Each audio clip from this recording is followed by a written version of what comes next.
हरे कृष्ण जी, राधे राधे। आप सभी हरि भक्तों के चरणों में ललित सुत अलकानंदन हरि कृपा राहुल दास का धन्यवाद प्रणाम स्वीकार कीजिए। तो आज दिनांक है 5 अगस्त सन 2020 और 625वां दिन है। जैसा कि आपको विदित है कि हम लोग श्री महाभारत का अक्षर से अध्ययन कर रहे हैं, जिसके अंतर्गत 1,00,000 श्लोक है, 18 मुख्य पर्व है। पहला आदि पर्व, दूसरा सभा पर्व, तीसरा वन पर्व, चौथा विराट पर्व संपूर्ण हो चुका है। 5वां चल रहा है उद्योग पर्व, जिसके अंतर्गत चल रहा है यान संधि पर्व, जहाँ भी अभी हमने देखा कि कुरु की राजसभा लगी हुई है।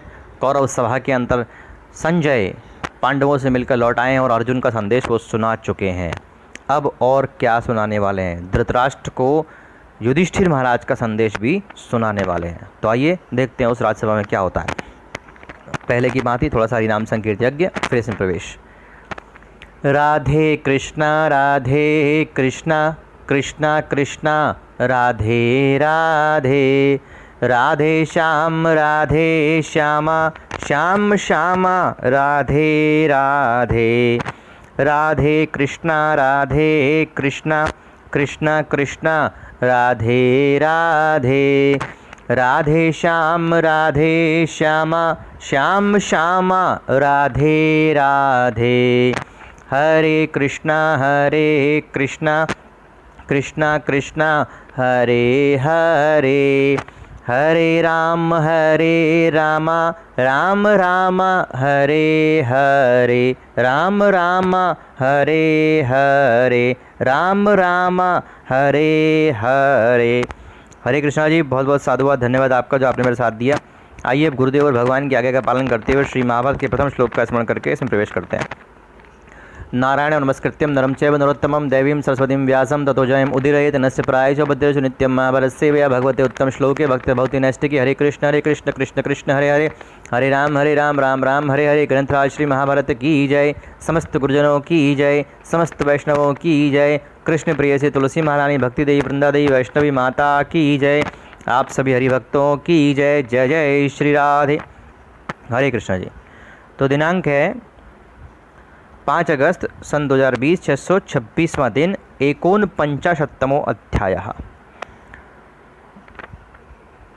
51 मतलब 49। भीष्म का दुर्योधन को संधि के लिए समझाते हुए श्री कृष्ण और अर्जुन की महिमा बताना एवं कर्ण पर आक्षेप करना, कर्ण की आत्म प्रशंसा, भीष्म के द्वारा उसका पुनः उपहास एवं द्रोणाचार्य द्वारा भीष्म जी के कथन का अनुमोदन। वैशंपायन जी कहते हैं, भारत में एकत्र हुए समस्त राजाओं की मंडली में शांतनु भीष्म ने दुर्योधन से ये बात कही। एक समय की बात है, बृहस्पति और शुक्राचार्य ब्रह्मा जी की सेवा में उपस्थित हुए। उनके साथ इंद्र सहित मरुतगण, अग्नि, वसुगण, आदित्य, साध्य, सप्तऋषि, विश्वावसु, गंधर्व और श्रेष्ठ अप्सराएं भी वहाँ मौजूद थी।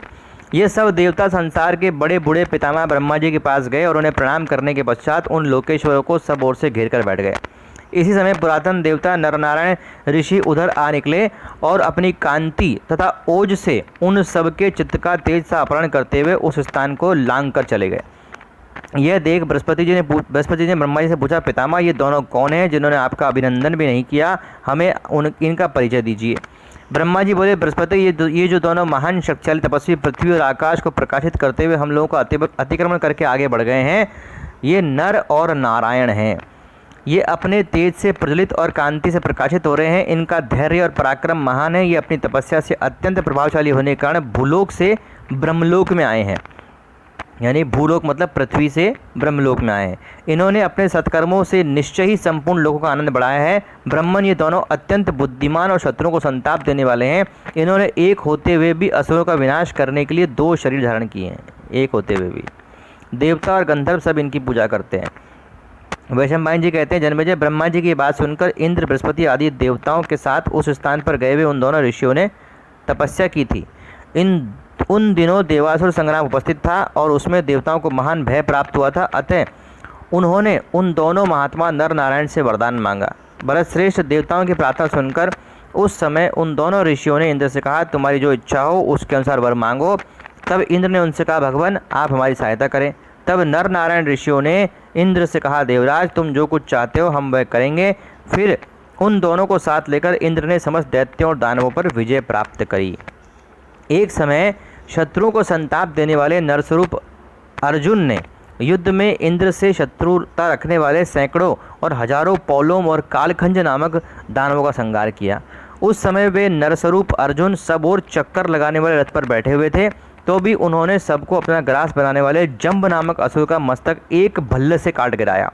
उन्होंने इस संग्राम में 60,000 निवात कवचों को पराजित करके समुद्र के उस पार बसे हुए दैत्यों को हिरण्यपुर नामक नगर को तहस नहस कर डाला।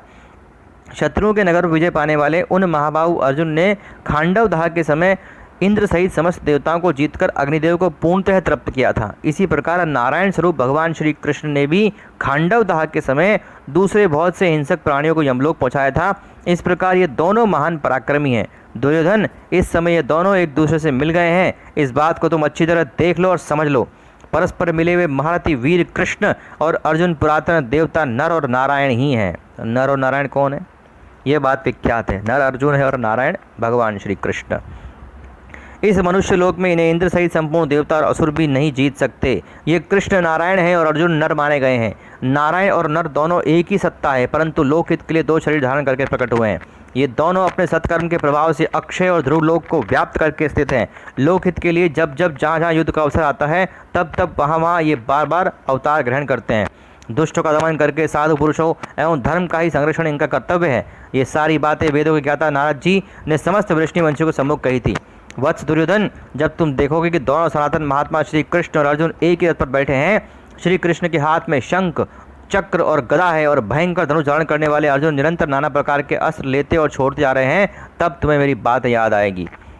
यदि तुमने मेरी बात नहीं मानी तो समझ लो कौरवों का विनाश अवश्य ही उपस्थित हो जाएगा। तात तुम्हारी बुद्धि अर्थ और धर्म दोनों से भ्रष्ट हो गई है। यदि मेरा कहना नहीं मानोगे तो एक दिन सुनोगे कि हमारे बहुत से सगे संबंधी मार डाले गए हैं, क्योंकि सब कौरव तुम्हारी मत का अनुसरण करते हैं। भरत श्रेष्ठ, एक तुम ही ऐसे हो जो कि परशुराम जी के द्वारा अभिषिप्त खोटी जाति वाले सूत पुत्र कर्ण एवं सुवल पुत्र शकुनी को तथा अपने नीच और पापात्मा भाई दुशासन, इन तीनों के मत का अनुमोदन और अनुसरण करते हो। अब कर्ण उचक के बोल रहा, पितामह, आपने मेरी प्रति जिन शब्दों का प्रयोग किया वह अनुचित है। आप जैसे वृद्ध पुरुषों को ऐसी बातें मुंह से नहीं निकाली चाहिए। मैं क्षत्रिय धर्म में स्थित हूँ और अपने धर्म से कभी भ्रष्ट नहीं हुआ हूँ। मुझ में कौन सा ऐसा दुराचार है जिसके कारण आप मेरी निंदा करते हो? महाराज धृतराष्ट्र के पुत्रों ने कभी मेरा कोई पापाचार देखा या जाना है वो तो ऐसी बात नहीं है। मैंने दुर्योधन का कभी कोई अनिष्ट नहीं किया है। मैं युद्ध भूमि में खड़े होने पर समस्त पांडवों को अवश्य मार डालूंगा। जो लोग पहले अपने विरोधी रहे हों उनके साथ पुनः संधि कैसे की जा सकती है? मुझे जिस प्रकार धृतराष्ट्र का समस्त प्रिय कार्य करना चाहिए उसी प्रकार दुर्योधन का भी करना उचित है, क्योंकि वही राज्य पर प्रतिष्ठित है।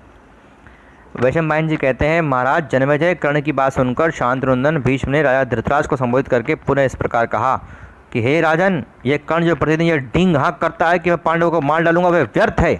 मेरी राय में ये महात्मा पांडवों की 16वीं कला के बराबर भी नहीं है। तुम्हारे दुरात्मा पुत्रों पर अन्याय के फलस्वरूप जो ये महान संकट आने वाला है, वह सब इस दूषित बुद्धि वाले सूत पुत्र कर्ण की ही करतूत समझो। तुम्हारे मन बुद्धि पुत्र दुर्योधन ने इसी का सहारा लेकर शत्रु का दमन करने वाले उन वीर देवपुत्र पांडवों का अपमान किया है। आज से पहले समस्त पांडवों ने मिलकर अथवा उनमें से एक एक ने अलग अलग जैसे जैसे दुष्कर पराक्रम किए हैं, वैसा कौन सा कठिन पुरुषार्थ इस सूत पुत्र ने पहले कभी किया है? जब विराट नगर में अर्जुन ने अपना पराक्रम दिखाते हुए इन सब के सामने ही इसके प्यारे भाई को मार दिया था, कर्ण के भाई को मारा था, तब इसने सब कुछ अपनी आंखों से देखकर भी अर्जुन का क्या बिगाड़ लिया था? जब धनंजय ने अकेले ही समस्त कौरवों पर आक्रमण किया और सबको मूर्छित करके उनके वस्त्र छीन लिए थे, उस समय यह कर्ण क्या कहीं परदेश चला गया था? घोष यात्रा के समय जब गंधर्व लोग तुम्हारे पुत्र को कैद कर लिए जा रहे थे, उस समय सूत पुत्र कहाँ था जो इस समय सांड की तरह डकार मार रहा है? वहाँ भी तो महात्मा भीमसेन, अर्जुन और नकुल सहदेव ने ही मिलकर गंधर्वों का परास्त किया था। भरतश्रेष्ठ, तुम्हारा भला हो, ये कर्ण व्यर्थ ही शेगी बघाड़ता रहता है। इसकी कई भी बहुत सी बातें इसी तरह झूठी है। यह तो धर्म और अर्थ दोनों का ही लोप करने वाला है। भीष्म जी की बात सुनकर महामना द्रोणाचार्य ने समस्त राजाओं के मध्य उनकी प्रशंसा करते हुए धृतराष्ट्र से इस प्रकार कहा, नरेश्वर, भरत कुल तिलक, भीष्म जी ने जो कहा है वह कीजिए। जो लोग अर्थ और काम के लोभी हैं उनकी बातें आपको नहीं माननी चाहिए। मैं तो युद्ध के पहले ही पांडवों से संधि करना अच्छा समझता हूँ। अर्जुन ने जो बात कही है और संजय ने जो उसका संदेश यहाँ सुनाया है, मैं वह सब जानता और समझता हूँ। पांडुनंदन अर्जुन वैसा करके ही रहेंगे। तीनों लोगों में अर्जुन का सामना करना कोई धुरंधर नहीं है। द्रोणाचार्य और भीष्म की बातें सार्थक और सारगर्भित थीं, तथापि उनकी अवहेलना करके राजा धृतराष्ट्र पुनः संजय से पांडवों का समाचार पूछने लगे।